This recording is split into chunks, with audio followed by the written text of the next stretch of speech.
everybody. Welcome to a summer 2014 S.W.A.T review. My name is Kate, otherwise known as Narataki. And I'm Alan, otherwise known as Hisui. We are from ReverseThieves.com. You can go there to get other S.W.A.T reviews, as well as our monthly Speakeasy podcast, and 3+ blog posts every week. This time we're looking at Persona 4, the Golden Animation from A1 Pictures, and it is streaming on Crunchyroll, Hulu, Daisuke, and the Aniplex channel.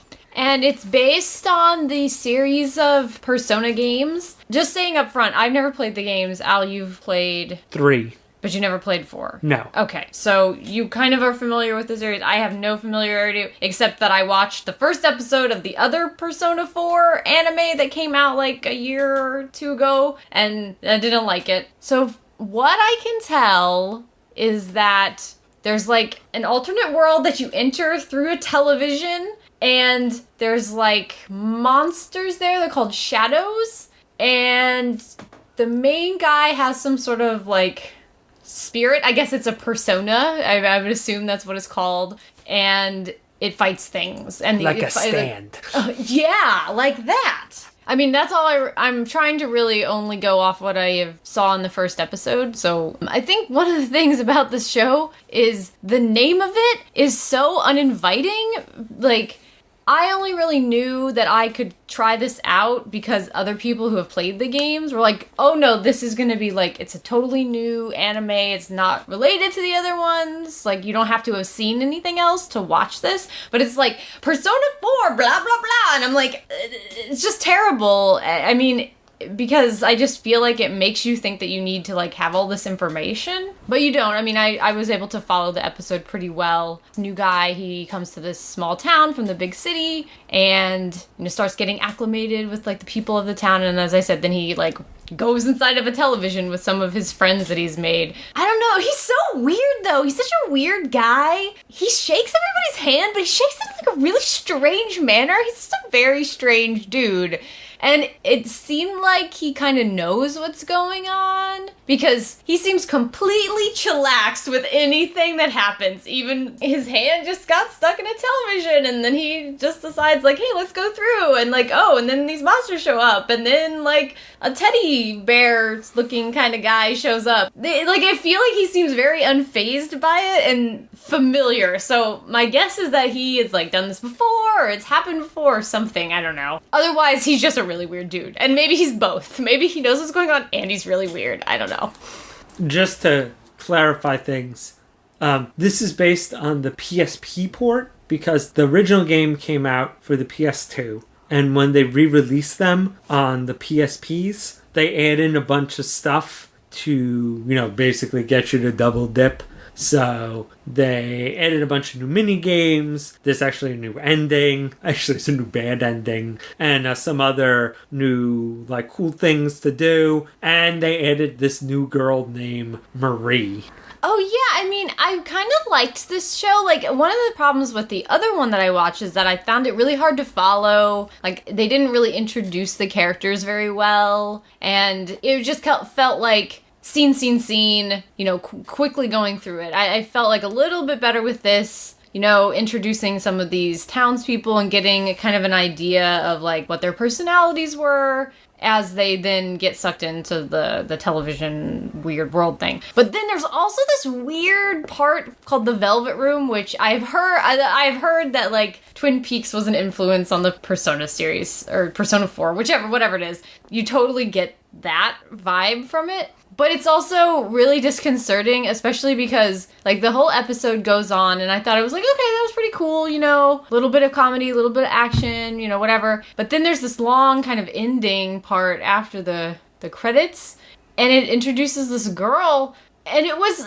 immediately the whole thing disappointed me, because, like, up until that point, I was like, okay, I could, like, watch this, and then the ending is all like, I don't want to watch this. This is, like, almost magical girlfriend, like, weird, and that girl is really not, I don't know, she's, like, she's really weird, and she talks in this really petulant manner that makes me, like, want to smack her.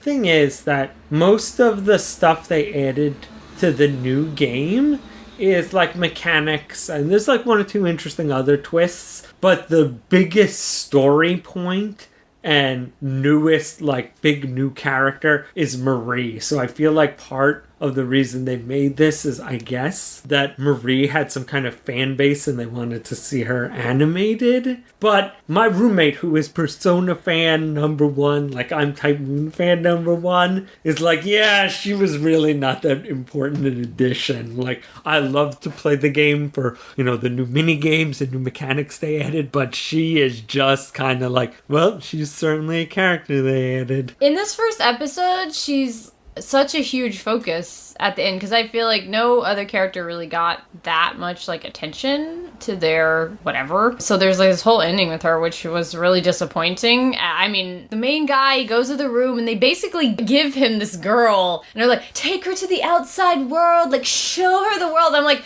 really? That is like 10 times less interesting than your cool like super stand thing that killed a whole bunch of weird tongue, eyeball, weird things. That was much better. Can we get back to that story and not the magical girlfriend story? Also, that guy, again, so weird. She was like, why are you doing this, Marie? And he's like, well, you picked up that paper for me. Like, dude, that is being really overly grateful for, like, that is... Pick up a paper for me and I shall teach you about the outside world. And take you in under... I mean, is she gonna live with him? Because he lives in this small town. I don't know if he, you know, his parents passed away or something, because he goes to live with somebody. I don't know who that guy is. And the guy's daughter. Oh, is she now gonna, like, live with him? Again, it feels so, like, he's a magic girlfriend. Oh, also, and she has amnesia. So fabulous. That's terrible. This is more terrible as I say it. So I don't know. I'm like really conflicted now, because I thought that the first part was pretty good and I didn't feel lost and I didn't feel like I had to play the games. And the Marie stuff, I don't feel like I had to play the games either. I just don't like it.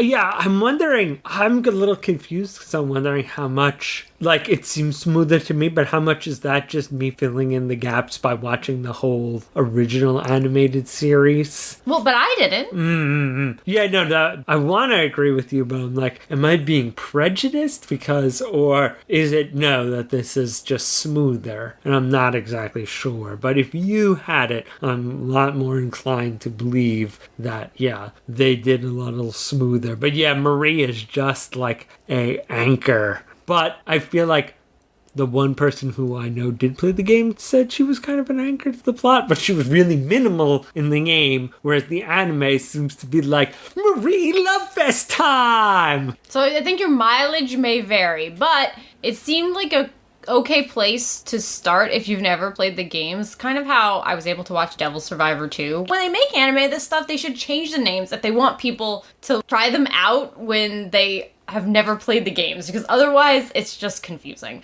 But yeah, this seems like one that you could go for and kind of get an idea of what the series is like. Alright, see you guys next time.